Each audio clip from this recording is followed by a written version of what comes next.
नमस्कार दोस्तों, मेरे चैनल में आपका स्वागत है। आज हम आर्टिकल 370 के बारे में जानेंगे, तो चलिए वीडियो शुरू करते हैं। धारा 370 क्या है? भारत के संविधान का अनुच्छेद 370 एक अस्थायी प्रावधान था जो जम्मू और कश्मीर राज्य को विशेष दर्जा प्रदान करता था। अनुच्छेद 370 इस अर्थ में अस्थायी था कि जम्मू कश्मीर की संविधान सभा को इसे संशोधित करने, हटाने या बनाए रखने का अधिकार था और इसे केवल जनता की राय जानने के लिए जनमत संग्रह होने तक अस्थायी माना जाता था। राज्य की स्वायत्तता संविधान के अनुच्छेद 370 द्वारा दी गई है। इस अनुच्छेद का अस्थायी प्रावधान संविधान के भाग 21 से अस्थायी, संक्रमणकालीन और विशेष प्रावधान शीर्षक के तहत लिया गया है, जो जम्मू और कश्मीर राज्य को विशेष दर्जा प्रदान करता है। यह अनुच्छेद 17 अक्टूबर 1949 को भारतीय संविधान में शामिल किया गया था। अनुच्छेद 370 के पीछे का इतिहास। जम्मू और कश्मीर रियासत के शासक महाराजा हरि सिंह द्वारा 26 अक्टूबर 1947 को विलय पत्र पर हस्ताक्षर करने के बाद राज्य भारत के डोमिनियन का हिस्सा बन गया। भारतीय संविधान के अनुच्छेद 370 में कहा गया है कि जम्मू कश्मीर केवल अनुच्छेद 1 और 370 के अंतर्गत आता है, जिन पर केंद्रीय संसद को विलय पत्र के अनुसार जम्मू और कश्मीर के लिए कानून अपनाने का अधिकार होगा। संघ सूची के 38 विषयों को शामिल किया गया। जम्मू कश्मीर के पूर्व राजा महाराजा हरि सिंह ने 1947 में जिस विलय पत्र पर हस्ताक्षर किए थे, उससे अनुच्छेद 370 का जन्म हुआ। भारतीय संविधान के अनुच्छेद 370 द्वारा जम्मू कश्मीर को भारतीय संविधान से छूट दी गई थी, जिसे 17 अक्टूबर को अधिनियमित किया गया था। 1949 एक अस्थायी खंड के रूप में राज्य को अपना संविधान बनाने की अनुमति देता है और क्षेत्र में भारतीय संसद के विधायी अधिकार को प्रतिबंधित करता है। संविधान के प्रारूप में इसे सर नरसिम्हा गोपाल स्वामी अयंगर द्वारा अनुच्छेद 306A के रूप में प्रस्तावित किया गया था। राज्य संविधान बनाने के बाद जम्मू और कश्मीर संविधान सभा को भंग कर दिया गया था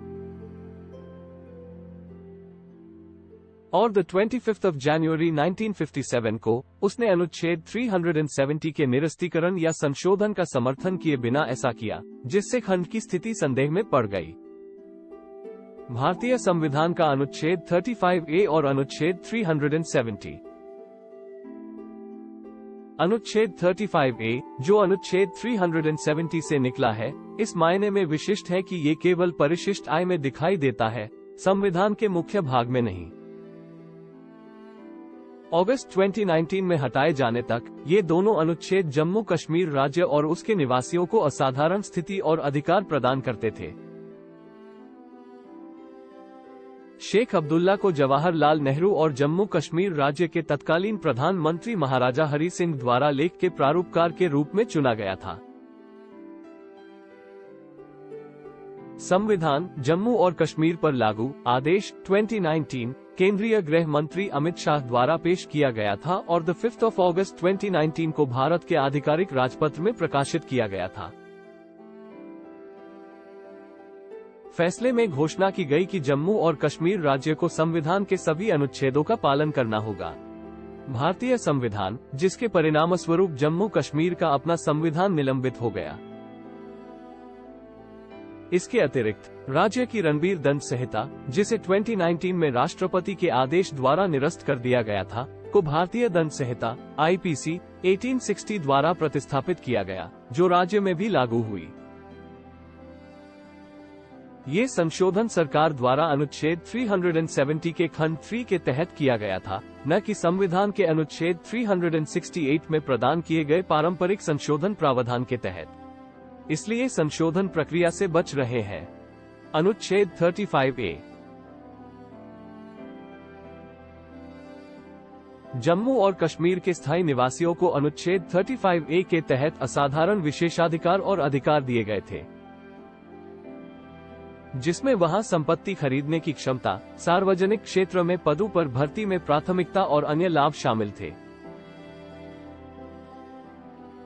इस लेख के अनुसार केवल जम्मू और कश्मीर के नागरिक जो साल भर वहां रहते हैं, वे वहां अचल संपत्ति खरीदने और स्थानीय चुनावों में मतदान करने के पात्र हैं।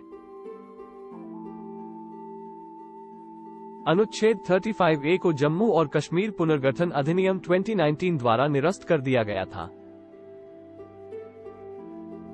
अनुच्छेद 370 को सफलतापूर्वक निरस्त करने के बाद केंद्र सरकार को कानून लागू करने के लिए राज्य सरकार से अनुमति की आवश्यकता नहीं होगी।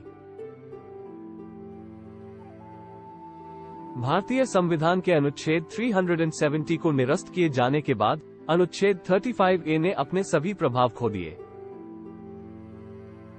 सीधे शब्दों में कहें तो जम्मू कश्मीर के स्थायी निवासियों और राज्य के बाकी नागरिकों के बीच कोई अंतर नहीं होगा। धारा 370 हटाना। भारतीय संविधान के अनुच्छेद 370 के खंड 1 द्वारा प्रदत्त अधिकार के अनुसार भारत के राष्ट्रपति ने 5 अगस्त 2019 को संविधान जम्मू और कश्मीर के लिए कार्यान्वयन आदेश जारी किया, जिसमें पहले जम्मू को दिए गए विशेष दर्जे को निरस्त कर दिया गया। जम्मू और कश्मीर के पास अब अपना संविधान, झंडा या राष्ट्रगान नहीं है और अनुच्छेद 370 के निरस्त होने के परिणामस्वरूप इसकी आबादी के पास अब दोहरी नागरिकता नहीं है। जम्मू और कश्मीर अब संसद द्वारा किए गए सभी विधायी संशोधनों का पालन करता है, जिसमें अधिकार भी शामिल है। सूचना अधिनियम और शिक्षा का अधिकार अधिनियम। अब जब अनुच्छेद 370 को समाप्त कर दिया गया है, तो जम्मू और कश्मीर पूरी तरह से भारतीय संविधान और सभी 890 केंद्रीय कानूनों के अंतर्गत आता है। अनुच्छेद 370 निरस्त होने के बाद जम्मू कश्मीर को अक्षरशः भारत का हिस्सा माना जा रहा था। भारतीय संविधान के अनुच्छेद 370 को एक अस्थायी और अप्रभावी प्रावधान के रूप में देखा गया, जिसे निरस्त करने की आवश्यकता थी। धारा 370 के फायदे। 1. भारतीयों और कश्मीर की जनसंख्या के साथ बेहतर संबंध। अनुच्छेद 370 के खत्म होने से कश्मीर के लोगों को मदद मिलती है, क्योंकि यह उन्हें शेष भारत में शामिल होने की अनुमति देता है। उन्हें और भारतीयों दोनों को कश्मीर का हिस्सा बनने का अधिकार है। वे स्कूल के लिए छात्रवृत्ति के लिए आवेदन करने में सक्षम हैं। कश्मीर में उनके लिए सरकारी रोजगार उपलब्ध है। 2. एक राष्ट्र और एक झंडा।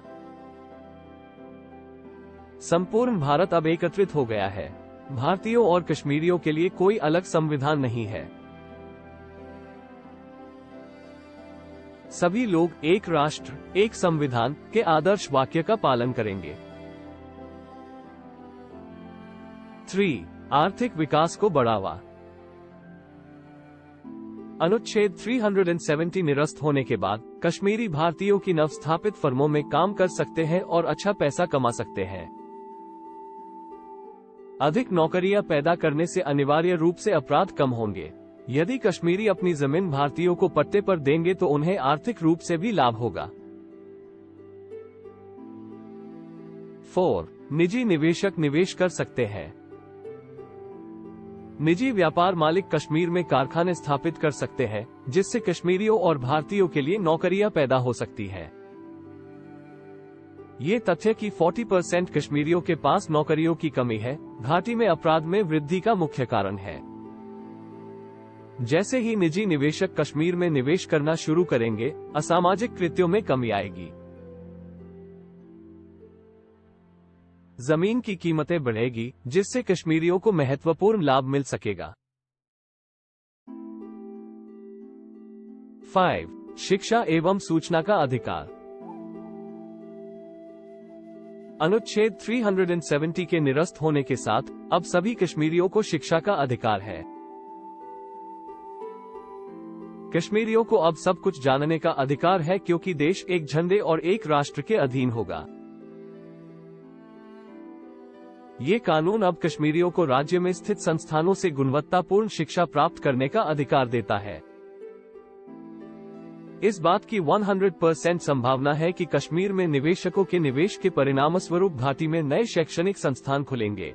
इससे बच्चे शिक्षित होंगे, विशेषकर लड़कियां।